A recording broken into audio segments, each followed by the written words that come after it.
मंत्रिमंडळामध्ये सगळ्या धर्माच्या लोकांचा सहभाग आहे। कोणत्याही पक्षाकडून अल्पसंख्याकांना मंत्रिपद दिलं गेलेलं नाही, पण आपण मुश्रीफांना मंत्रिपद दिलं असं मोठं विधान केलं अजित पवारांनी। त्याचबरोबर अजित पवारांनी सगळ्या जातीच्या मंत्र्यांची नावं भर सभेमध्ये वाचून दाखवली। त्यामुळे अजित पवारांनी आता सर्व धर्म समभावाचा नारा दिल्याची चर्चा जोर धरू लागलेली आहे।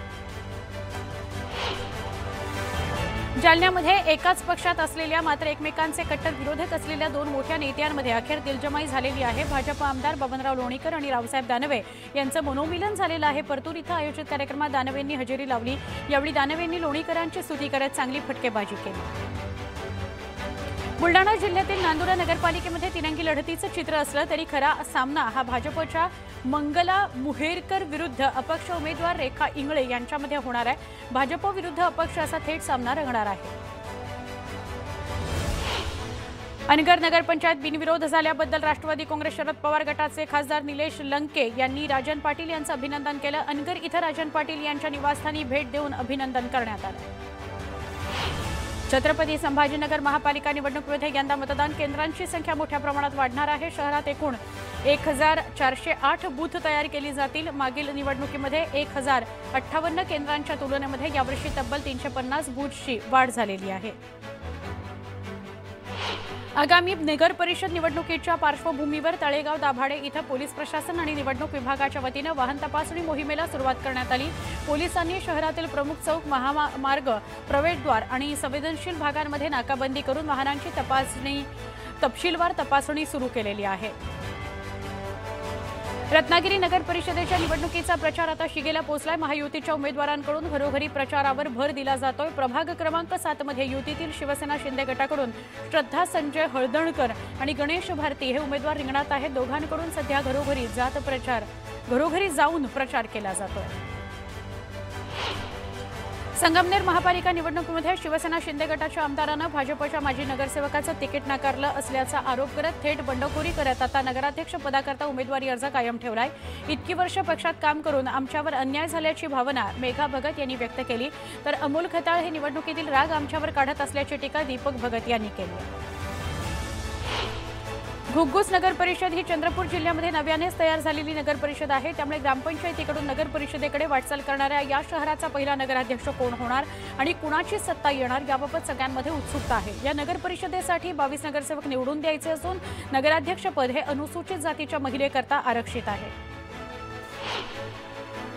महाराष्ट्राच्या सत्तेत 3 पक्ष एकत्र आले असले तरी स्थानिक स्वराज्य संस्थांच्या निवडणुकीमध्ये तळागाळात वेगळी परिस्थिती बघायला मिळते आहे।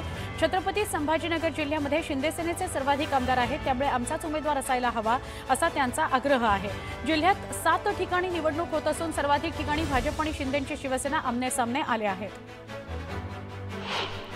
शिरूर नगर परिषदेमध्ये विद्यमान आमदार आणि माजी आमदारांची प्रतिष्ठा पणाला लागली असून या ठिकाणी दोन्ही राष्ट्रवादी काँग्रेस, शिवसेना आणि भाजप एकमेकांविरोधात उभे ठाकलेले आहेत। मात्र जनता आम्हालाच विकासाच्या जोरावर संधी देईल असा विश्वास माजी आमदार अशोक पवार आणि महाविकास आघाडीच्या राष्ट्रवादी शरद पवार पक्षाच्या नगराध्यक्ष पदाच्या उमेदवार अलका खांडरे यांनी व्यक्त केला। सांगलीच्या तासगाव नगर परिषदेमध्ये माजी खासदार संजय काका पाटील यांनी वंचित बहुजन आघाडीसोबत युती केली आहे। स्वाभिमानी विकास आघाडीच्या माध्यमातून ही निवडणूक लढवली जाते आहे। लातूर जिल्ह्यातील औसा इथं राष्ट्रवादी काँग्रेस उमेदवारांच्या प्रचारार्थ उपमुख्यमंत्री अजित पवार यांची सभा उधळून लावण्याचा इशारा अखिल भारतीय छावा संघटनेचे प्रदेशाध्यक्ष विजयकुमार घाटगे पाटील यांनी दिला होता। मात्र तत्पूर्वीच लातूर पोलिसांनी घाटगे पाटील यांना ताब्यात घेतल्यानं अजित पवारांची सभा विना अडथळा पार पडली। पुण्याच्या शिरूर नगर परिषदेमध्ये महायुतीत बिघाडी झाली आहे। दरम्यान आम्ही महायुतीकरता प्रयत्न केला पण सहयोगी पक्षांनी प्रतिसाद दिला नाही अशी खंत राष्ट्रवादी काँग्रेसचे आमदार माऊली कटके यांनी व्यक्त केली। मुंबई महानगरपालिकेने जाहीर केलेल्या प्रभाग आरक्षणावर 129 हरकती सूचना दाखल करण्यात आलेल्या आहेत। यावर आता पालिका सुनावणी घेणार आहे। 28 नोव्हेंबर रोजी अंतिम आरक्षण विहित नमुन्यामध्ये सादर करण्यात येणार आहे। नगरपंचायत, नगर परिषद आणि जिल्हा परिषद महापालिका निवडणुकीमध्ये भक्कमपणे लढण्याकरता शिंदेच्या शिवसेनेनं पक्षातील ज्येष्ठ नेते, खासदार आणि आमदारांची जिल्हा संपर्क प्रमुखपदी नियुक्ती केलेली आहे। निवडणूक कार्यक्रम पूर्ण होईपर्यंत संपर्क प्रमुखांनी त्यांच्या जिल्ह्यातच थांबावं असे निर्देशही पक्षाचे मुख्य नेते व उपमुख्यमंत्री एकनाथ शिंदे यांनी दिले आहेत। मुंबई महापालिका निवडणुकीमध्ये मनसेला सोबत घेण्यावरून महाविकास आघाडीमध्ये पुन्हा एकदा मतभेदांचं वादळ उठलं। मवियातील काँग्रेस, उद्धव सेना आणि राष्ट्रवादी काँग्रेस शरदचंद्र पवार पक्षाच्या वेगवेगळ्या भूमिका समोर आल्या। दुसरीकडे ज्येष्ठ नेते शरद पवार यांच्या उपस्थितीमध्ये झालेल्या बैठकीत मुंबईच्या पदाधिकाऱ्यांनीही मनसेला सोबत घेण्याची तयारी दर्शवलेली आहे। राज्यातील 29 महापालिकांच्या निवडणुकीच्या तयारीचा भाग म्हणून मतदार याद्यांचे प्रभागनिहाय विभाजन संबंधित महापालिका आयुक्तांच्या स्तरावर पूर्ण केले गेले आहे। या प्रारूप यादीतील चुका, हरकती किंवा सूचनांकरता नागरिकांनी 27 नोव्हेंबरपर्यंत महापालिकेकडे अर्ज दाखल करावा, असं आवाहन राज्य निवडणूक आयोगाने केलं आहे। गोंदिया प्रशासकीय इमारत परिसरामध्ये विशेषतः वाहनं उभं करण्याच्या जागेमध्ये कचऱ्याचं साम्राज्य पसरलं आहे, पण अधिकारी आणि कर्मचारी याकडे दुर्लक्ष करतात, असा आरोप नागरिकांकडून केला जातोय। बीडच्या वडवणी तालुक्यातील लवूळ या गावामध्ये ऊस उत्पादक शेतकऱ्यांनी रस्त्यावर टायर टाकून ते पेटवून दिले। जिल्ह्यातील कारखानदारांचा निषेध केला। ऊसाला 3500 रुपयांपेक्षा अधिक भाव जाहीर करण्याची मागणी ऊस उत्पादक शेतकऱ्यांनी केली आहे। यावेळी शेतकऱ्यांकडून कारखानदारांच्या विरोधात जोरदार घोषणाबाजीही सुरू होती। पुणे नाशिक राष्ट्रीय महामार्गावर भीषण वाहतूक कोंडी झाल्याचं बघायला मिळालं। बोटा ते घारगाव दरम्यान सकाळपासूनच वाहतूक ठप्प आहे। सिमेंट कॉन्क्रिटीकरणाचं काम सुरू असल्यानं केवळ एकाच लेनवरून वाहतूक सुरू आहे।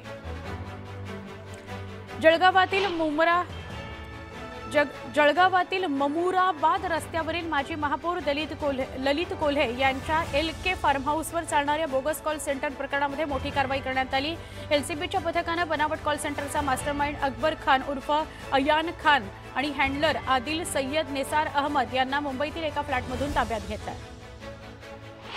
छत्रपती संभाजीनगर शहरातील छत्रपती शिवाजी महाराज पुराणवस्तू संग्रहालयाला वाळवी लागल्याची बातमी न्यूज 18 लोकमतनं दाखवली होती। त्यानंतर अनेक राजकीय संघटनांनी पुढे येत त्याची दुरुस्ती आणि देखभाल करण्याची मागणी केलेली आहे। या पार्श्वभूमीवर सामाजिक संघटना आणि तरुण-तरुणींनी एकत्र येत या वस्तू संग्रहालयाच्या आवाराची साफसफाई केली। लासलगाव मनमाड कृषी उत्पन्न बाजार समितीत कांद्याच्या भावात घसरण सुरूच आहे। कांद्याला प्रति क्विंटल कमीत कमी 400 ते सरासरी 800 ते 1000 चा भाव मिळतो आहे। एकीकडे पिकांवर मोठा खर्च, दुसरीकडे कांद्याला मिळणारा कवडीमोल भाव, त्यामुळे शेतकरी मेटाकुटीला आलाय। सध्या मिळत असलेल्या भावात पिकांवर केलेला खर्च तर सोडाच, वाहतुकीवर केलेला खर्च सुद्धा निघत नसल्याचं शेतकऱ्यांनी सांगितलं। साईबाबांच्या दरबारात विदेशी भाविकांची संख्या मोठ्या प्रमाणात वाढताना दिसते। जर्मनी, कॅनडा आणि UK इथून आलेल्या 42 भाविकांनी एकत्रित दर्शन घेत आरतीचाही लाभ घेतला। या सगळ्या भाविकांनी साईंचं नामस्मरण केलं। संस्थानचे मुख्य कार्यकारी अधिकारी गोरक्ष गाडीलकर यांनी सगळ्या भाविकांचा सत्कार केला। गुरु तेग बहादूर साहिबजी यांच्या 350व्या शहीदी शताब्दी निमित्त देहू रोड इथल्या गुरुद्वाराला आकर्षक सजावट करण्यात आली। संपूर्ण गुरुद्वारा परिसर विविध रंगांच्या दिव्यांनी उजळून निघाला। भारतीय महिला संघाची उपकर्णधार सांगलीची कन्या स्मृती मानधनाचा विवाह सोहळा पलाश मुच्छुल याच्याबरोबर पार पडतोय। संगीत सोहळ्यामध्ये स्मृती आणि पलाशनं ठेका धरला। हा व्हिडिओ सध्या सोशल मीडियावर व्हायरल होतो। पुण्याच्या आंबेगाव तालुक्यातील गवारवाडी इथं वनविभागानं लावलेल्या पिंजऱ्यामध्ये एक बिबट्या जेरबंद झालाय। मानवी वस्तीत बिबट्याच्या मुक्त संचारानंतर आणि बिबट्याचे हल्ले वाढल्यानंतर वनविभागाकडून पिंजरे लावण्यात आले होते। यामध्ये हा बिबट्या जेरबंद झालेला आहे। गुरुद्वारा श्री गुरुसिंह सभा देहू रोड यांच्या वतीनं गुरु तेग बहादूर साहिब यांच्या 350व्या शहीदी पर्वानिमित्त देहू रोडच्या बाजारपेठेतून भव्य प्रभात फेरी काढण्यात आली। या प्रभात फेरीमध्ये परिसरातील शीख बांधवांनी मोठ्या संख्येनं सहभाग नोंदवला। तर जळगावमध्ये 4 दिवसाच्या राज्यस्तरीय कृषी महोत्सवाचं उद्घाटन करण्यात आलं होतं। हा उद्घाटन सोहळा पार पडला आणि कार्यक्रमही पूर्ण म्हणजे महोत्सवही पूर्ण झाला। उत्तर महाराष्ट्रातील शेतकऱ्यांचा गौरव या उत्सवात करण्यात आला। या महोत्सवामध्ये शेतकऱ्यांनी नवनवीन तंत्रज्ञानाबाबत माहिती दिली।